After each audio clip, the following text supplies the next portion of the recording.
Dear students, we are studying practice set 3.2. तर विद्यार्थ्यांनो आपण सराव संच 3.2 अभ्यासत आहोत. तर या 3.2 मध्ये आपण 1 ते 5 प्रश्न अभ्यासलेले आहेत. तर आज आपण बाकीची सर्व उदाहरणे अभ्यासूया. So we are start 6th example. तर आपण 6वं उदाहरण पाहू. Find how many 3 digit natural numbers are divisible by 5. तर या 6व्या उदाहरणामध्ये 3 अंकी नैसर्गिक संख्या समूहात 5 ने भाग जाणाऱ्या संख्या किती आहेत ते शोधा असं म्हटलेलं आहे.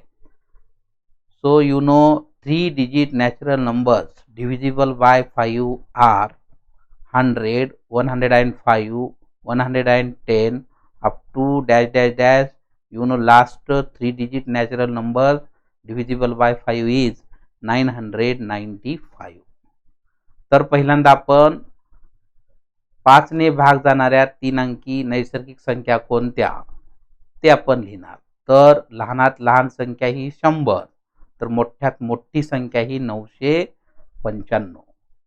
तर असं एकूण 5 ने भाग जाणाऱ्या ह्या 3 अंकी नैसर्गिक संख्या किती आहेत असं विचारलेलं आहे. How many 3 digit natural numbers divisible by 5?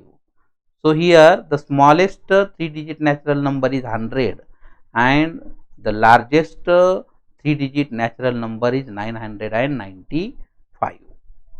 So here the first term a is equal to t1 is equal to 100. म्हणून आता इथं आपण पहिले पद a बरोबर t1 बरोबर 100 म्हणतो. डी बरोबर किती येईल तर सर्व संख्या ह्या 5 ने भाग जाणाऱ्या आहेत म्हणून आपण डी बरोबर 5 लिहितो. आणि शेवटचे पद आपल्याला माहिती आहे की 3 अंकी नैसर्गिक संख्या 5 ने भाग जाणारी कोणती, ती म्हणजे 995. ही शेवटची संख्या आहे, त्याला आपण tn म्हणतो. Means here tn is equal to 995 which is the last term which is divisible by 5. Then here you know a is equal to t1 is equal to 100, d is equal to 5, tn is equal to 995. So by using formula, you know which is the formula for finding nth term. tn is equal to a plus n minus 1 into d. Then you know tn is 995. tn म्हणजे शेवटचे पद आपल्याला माहिती आहे 995 आहे बरोबर. ये 100 आहे. अधिक किती पदे आहेत पदांची संख्या माहित नाही म्हणून तिथं n वजा 1 जशास तसे गुणिले d किती आहे तर 5. तर याला सोडवावं. तर how to solve it. 995 is equal to 100 plus 5 into n, 5n minus 5 1 जार 5. Then this is 995. This 100 minus 5 becomes 95 plus 5n. This plus 95 becomes minus 95. Then 995 minus 95 is equal to 900 into 5 becomes divide. Then you get n is equal to 180. What is 180? These are 3 digit natural numbers divisible by 5. अशा पद्धतीने n बरोबर 180 म्हणजे 5 ने भाग जाणाऱ्या 3 अंकी नैसर्गिक संख्या एकूण किती आहेत तर त्या 180 आहेत. असं इथं आपल्याला त्या पदांची एकूण संख्या विचारलेलं होतं की ज्या 5 ने भाग जाणारे असावेत आणि त्या 3 अंकी असावेत. तर आपण शोधलं की 5 ने भाग जाणाऱ्या ह्या 3 अंकी नैसर्गिक संख्या एकूण किती आहेत तर 180. कालपर्यंत आपण 25वे पद म्हणजे t25, 20वे पद t20 असं काढलेलं होतं. आज इथं आपल्याला नंबर ऑफ टर्म्स, टर्म किती आहेत पद किती आहेत ते विचारलेलं होतं. तर इथं कोणती पदे विचारली होती की 3 ने भाग जाणाऱ्या नैसर्गिक संख्या, ज्यांना 5 ने भाग जाणाऱ्या 3 अंकी नैसर्गिक संख्या. मग ते एकूण किती भेटले आपल्याला तर 180. तर there are 180 3 digit natural numbers divisible by 5. तर 5 ने भाग जाणाऱ्या 3 अंकी नैसर्गिक संख्या किती आहेत तर 180 आहेत. असं हे 6वं उदाहरण. देन 7th एक्झाम्पल, 7वं उदाहरण. The 11th term and the 21st term of an AP are 16 and 29 respectively. Then find the 41th term of that AP.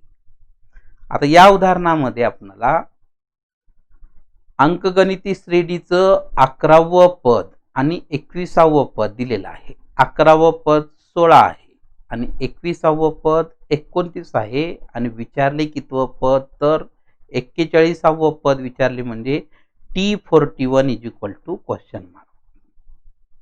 आता ते काढण्यासाठी आपण इथं काय करतो तर आपण तरी एक सूत्र अभ्यासलेलं आहे. You know Tn is equal to A plus in bracket n minus 1 into d. So here first what is given T11. T11 is equal to 16 and T21 is equal to 29. दोन अटी दिलेल्या आहेत आपल्याला. T11 बरोबर 16 दिलेला आहे तर आपण म्हणतो n बरोबर 11. पुन्हा T29 दिलेला आहे, T21 दिलेला आहे 29 तर n बरोबर आपण 21 लिहितो. तर सूत्र आहे आपल्याकडे Tn बरोबर A अधिक n वजा 1 गुणिले d. यानुसार T11 बरोबर A अधिक n म्हणजे 11 वजा 1 गुणिले d. तर T11 म्हणजे 11वे पद किती आहे 16 बरोबर A अधिक 10d. तर A अधिक 10d बरोबर 16 असं हे आपल्याला पहिलं समीकरण भेटले. You get first equation by using formula Tn is equal to A plus n minus 1 into d. Then similarly, you know 21th term of an AP is 29. This is given. Then T21 is equal to 29. So n is equal to 21. Here, so T21 is equal to 29, n is equal to 21. Then again by using formula Tn is equal to A plus in bracket n minus 1 into d. So T21 is equal to A plus 21 minus 1 into d. T21 is given 29 is equal to A plus 20d. You get second equation A plus 20d is equal to 29. तर आपल्याला ज्या दोन अटी दिलेल्या होत्या 11वे पद आणि 21वे पद या दोन दिलेल्या पदावरून आपल्याला दोन समीकरणे भेटली. 11वे पद जे 16 दिलेलं होतं यानुसार आपल्याला समीकरण भेटलं A अधिक 10d बरोबर 16. कोणत्या सूत्रानुसार तर Tn बरोबर A अधिक n वजा 1 गुणिले d. तसंच 21वं पद आपल्याला 29 दिलेलं होतं म्हणजे T21 बरोबर 29 तर n बरोबर 21. सूत्रामध्ये किमती ठेवल्यानंतर आपल्याला समीकरण भेटलं A अधिक 20d बरोबर 29. आता या दोन समीकरणांचं जर निरीक्षण केलं जेव्हा आपण या 1 व 2 ची वजाबाकी करू तेव्हा A हे पद नाहीसे होते आणि d ची किंमत भेटते. म्हणून आता इथं आपण लिहिलं सबट्रॅक्टिंग इक्वेशन 1 फ्रॉम इक्वेशन 2. तर A अधिक 20d बरोबर 29 आणि A अधिक 10d बरोबर 16. आपण वजाबाकी करत असताना ज्याचे स्थिर पद मोठे ते अगोदर लिहितो आणि ज्याचे छोटे ते नंतर लिहितो. So here subtracting equation 1 from equation 2. Then when we subtract then change the signs of second equation. त्यानंतर आपण दुसऱ्या समीकरणाचे चिन्ह बदलतो. बदलल्यानंतर हा अधिक A वजा A निघून गेल्यानंतर 13d बरोबर किती भेटले तर 10d. तर 13 बरोबर 10d. तर 13/10 बरोबर d तर d बरोबर 13/10. ही किंमत कोणाची आली तर d ची किंमत आली. तर d ची किंमत आल्यानंतर आपण ती काय करतो कोणत्याही एका समीकरणामध्ये ठेवतो. कोणत्याही एका समीकरणामध्ये ठेवत असताना जेव्हा आपल्याला तर d बरोबर 13/10 आले तर इथं आपण जेव्हा वजाबाकी करत होतो तेव्हा या ठिकाणी थोडंसं उलट झालेलं आहे. तर हे 13d इथं 13 इथं येणार आहे आणि हा 10d इथं येतो. तर हे 10d इकडं आणि हे 13 इकडं आहे कारण 20 मधून 20d मधून 10d जर गेले तर 10D राहतात आणि 29 मधून 16 गेले तर 13 राहतात. फक्त इथं थोडीशी आपली चूक झालेली आहे, ती लक्षात घ्या. तर इथं 10D बरोबर 13 आहे. तर D बरोबर 13/10 येते. अशा पद्धतीने ही आलेली किंमत आपण 2 पैकी एका समीकरणात ठेवू. तर समीकरण 1 मध्ये ठेवू. Substituting D is equal to 13/10 in equation number 1. You know which is equation 1? A plus 10D is equal to 16. Then instead of D we put 13/10. D च्या ऐवजी आपण 13/10 ठेवलं. तर हे 10 कटून जाईल. राहणार काय तर A अधिक 13 बरोबर 16. तर A बरोबर 16 वजा 13. तर A बरोबर 3. अशा पद्धतीने A म्हणजे आपल्याला पहिले पद भेटले 3 आणि त्या दोन्ही पदामधला फरक किती भेटला तर D बरोबर 13/10. आता आपल्याला काढायचं 41वे पद. For finding 41th term T41 is equal to question mark, N is equal to 41, A is equal to 3, D is equal to 13/10. तर आपल्याला 41वे पद काढायचे म्हणून T41 बरोबर प्रश्नार्थक चिन्ह. N बरोबर किती होते? T41 म्हणजे N बरोबर 41. तर A तर आपण काढलेला आहे 3 आणि D बरोबर सुद्धा काढलेला आहे 13/10. तर bye using formula Tn is equal to A plus N minus 1 into D. Here T41 is equal to 3 plus 41 minus 1 into 13/10. Then 3 plus 40 into 13/10. This 10 ones are 10, 10 fours are 40. 13 fours are 52 plus 3. T41 is equal to 55. So you get the 41th term of the AP is 55. अशा पद्धतीने आपल्याला त्या अंकगणिती श्रेणीचे 41वे पद किती भेटले तर 55. असं हे 7वं उदाहरण होते. या 7व्या उदाहरणामध्ये पुन्हा एकदा पहा काय कोणकोणत्या अटी दिलेले आहेत. In the 7th example you know which conditions are given. First condition 11th term is given 16. You get first equation A plus 10D is equal to 16. Then second condition 21th term is given 29.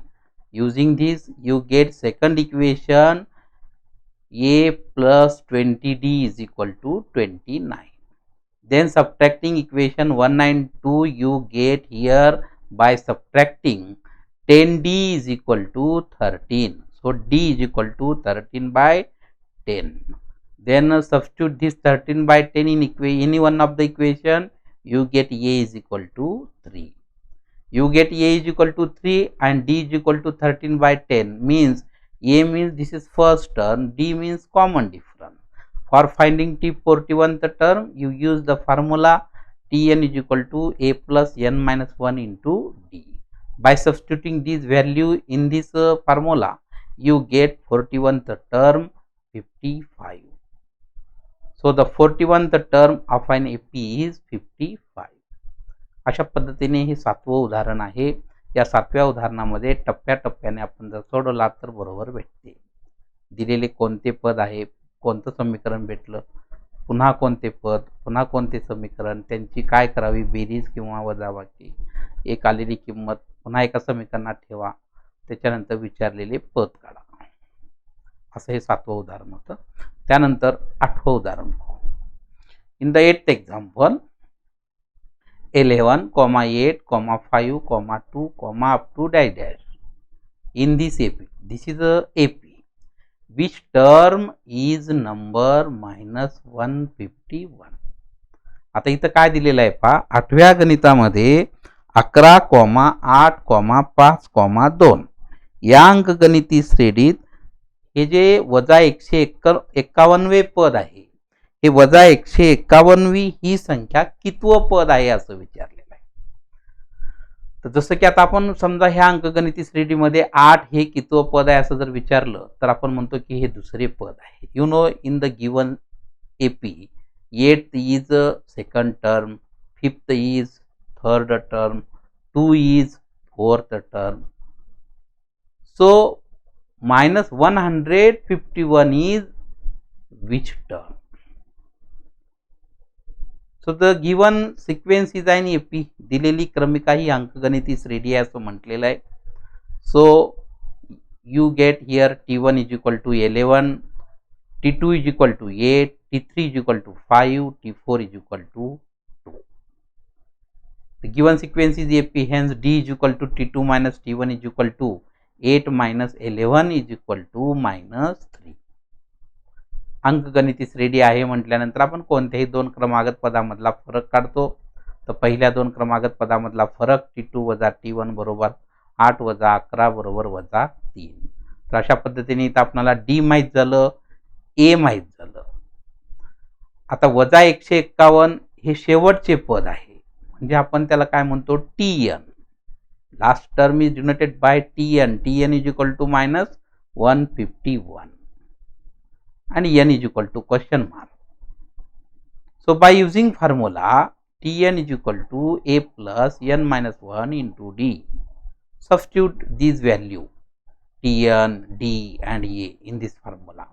Tn is 1 minus 151, a is 11, then plus n minus 1 into d is minus 3. Then minus 151 is equal to 11 plus multiply this minus 3 with n minus 1. Minus 3 into n minus 3n minus minus plus 3 ones are 3. Then this is minus 151 is equal to 11 minus 3n plus 3.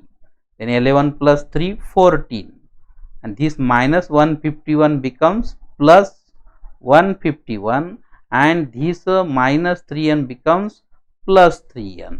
Then 3n is equal to 165, and n is equal to 165 by 3. 3 5s are 15 and 1 remains, becomes 15. 3 5s are 15, therefore n is equal to 55. The 55th term of the given AP is minus 151. अशा पद्धतीने आपल्याला आता कळले की वजा 151 हे या अंकगणिती श्रेणीचे कितवे पद असेल तर 55वे पद. कितवे पद आहे हे विचारलं की आपण n काढतो. तर इथं आपल्याला पद दिलेलं होतं वजा 151, अंकगणिती श्रेणी दिलेली होती, मधले काही पद दिलेले नव्हते. आणि जर मधले पूर्ण पदे दिले असते तर आपण काउंट करून सांगितलं असतं की -51 इज द 55th टर्म. पण इन्फायनाइट असं दर्शवून शेवटची टर्म ही आपल्याला -151 दिल्यामुळे आपण सूत्राचा उपयोग करून ते वजा 151 ही संख्या कितवे पद आहे असं काढलं तर 55वे पद. यानंतर 9व उदाहरण. In the natural numbers from 10 to 250 how many numbers are divisible by 4. आता या 9व्या उदाहरणामध्ये 10 पासून 250 पर्यंतच्या नैसर्गिक संख्यांपैकी किती संख्या ह्या 4 ने विभाज्य आहेत असं विचारलेलं आहे. 10 पासून 250 पर्यंत. तर इथं 10 ला तरी 4 ने भाग जात नाही, 250 ला सुद्धा 4 ने भाग जात नाही. मग आता 10च्या नंतर येणारी संख्या आपण शोधतो. 11 आहे, तिलाही भाग जात नाही. 12 आहे, भाग जातो. मग आपण ठरवणार की काय ठरवणार की 4 ने भाग जाणाऱ्या या संख्या कोणत्या असतील. 12, 16, 20, 244, 248 ही शेवटची असेल, कारण 249 आणि 250 यांना तर 4 ने भाग जात नाही. We first decide which numbers are divisible by 4 starting from 10 to 250. 10 is not divisible by 4, 11 is not divisible by 4, so 12 is divisible by 4. So we start the natural numbers from 10 to 250 which are divisible by 4 are 12, 16, 20, 244, 248 over. So here you know last term is also 248. कारण इथं आपल्याला 250 पर्यंत म्हटलं होतं. 250 ला भाग जात नाही, आपण घेतली नाही ती संख्या. 249 नाही तर थांबलो कुठं आपण 248 ला. म्हणजे दिलेल्या या 10 ते 250 या संख्येमधून 4ने भाग जाणाऱ्या संख्या कोणत्या भेटल्या तर 12, 16, 20 आणखीन मध्ये संख्या भेटतात तेव्हा आपण अनंत असा भाग दर्शवतो, डॅश डॅशने दर्शवतो. 3 अंकी संख्या सुद्धा सुरुवात होतात तिथं 244 आणि शेवटची 248. So we first write the natural numbers from 10 to 250 which are divisible by 4 are 12, 16, 20, up to dash dash dash, 244, 248. So here you know A is equal to T1 is equal to 12. A is equal to T1 is equal to 12, not 10. D is equal to, numbers are divisible by 4, hence D is equal to 4. And last term Tn is equal to 248. Then by using formula Tn is equal to A plus in bracket n minus 1 into T. So Tn is last term 248, A is 12 plus in bracket n minus 1 into 4. आता इथं आपण Tn बरोबर A अधिक n वजा 1 गुणिले D सूत्र लिहिलं. आपल्याला माहिती आहे A बरोबर Tn बरोबर 12 आहे, 10 नाही, कारण 10 ला 4 ने भाग जात नाही. D बरोबर 4 आहे कारण 4 ने भाग जाणाऱ्या संख्या आहेत आणि शेवटचे पद 248 आहे. Tn दर्शवतो आपण. 248 बरोबर हे 12 4 ने n वजा 1 ला गुणले असता 4n वजा 4, पुन्हा 12 मधून 4 गेले 8 राहिले, हा अधिक 8 इकडे वजा 8 झाले, 248 मधून 8 गेले तर 240 राहिले, गुणिले 4 भागिले झाले, भागल्यानंतर n बरोबर किती आले तर 4 6 जार 24, 4 0 जार 0, n is equal to 60. There are 60 natural numbers divisible by 4. अशा पद्धतीने इथं आपल्याला काय भेटलं तर 10 पासून 250 पर्यंत 4 ने विभाज्य असणाऱ्या संख्या ह्या एकूण किती असतील तर त्या संख्या आल्या एकूण 60.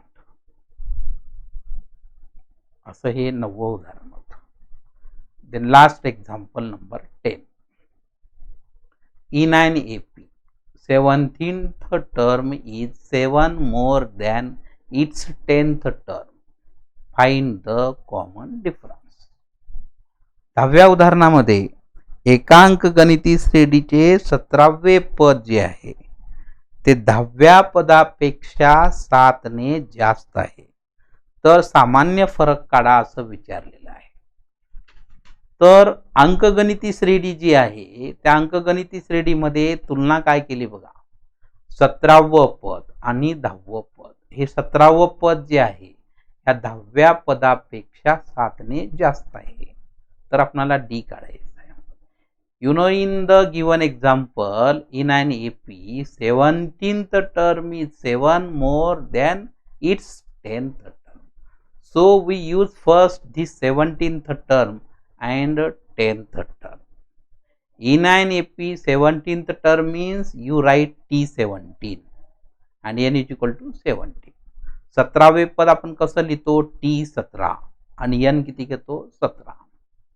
कारण जितकेही पद म्हटलेलं असेल त्यानुसार आपण n ठरवतो. हे n कुठून येते, जर समजा इथं 10वे पद म्हटलं असतं तर आपण T10 घेतला असतं आणि n बरोबर 10 लिहिलं असतं.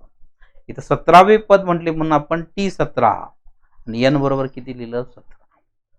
Bye using formula Tn is equal to A plus n minus 1 into D. You know Tn means T17 is equal to A plus n is 17 minus 1 into D. Therefore T17 is equal to A plus 16D. अशा पद्धतीने आपल्याला या T17 वरून एक समीकरण भेटलं की T17 बरोबर A अधिक 16T. आता दुसरं पद कोणतं होतं 10वे पद म्हटलं होतं 10th term. You write 10th term T10 means n is equal to 10. Again by using formula Tn is equal to A plus n minus 1 into D. T10 is equal to A plus 10 minus 1 into D. T10 is equal to A plus 9D. 17वे पद आणि 10वे पद यावरून आपल्याला दोन समीकरण भेटले. महत्वाची अट काय होती? 17th term is 7 more than it's 10th term. तर T17 बरोबर T10 अधिक 7. T17 बरोबर किती आलंय आपलं पहिलं समीकरण? तर A अधिक 16D. आणि T10 किती आलेलं आहे? A अधिक 9D. तर इथं कंडिशन वरून आपण काय लिहिलं की T17 is equal to T10 plus 7. Why?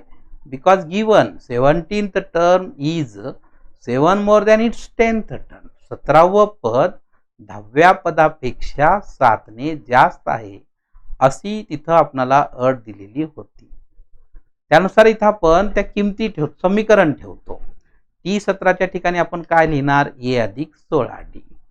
आणि T10च्या ठिकाणी काय लिहिणार? A अधिक 9D अधिक 7. कुठून आले? तर from 192. Then this A and this A get cancelled. Why? This plus A becomes here minus A.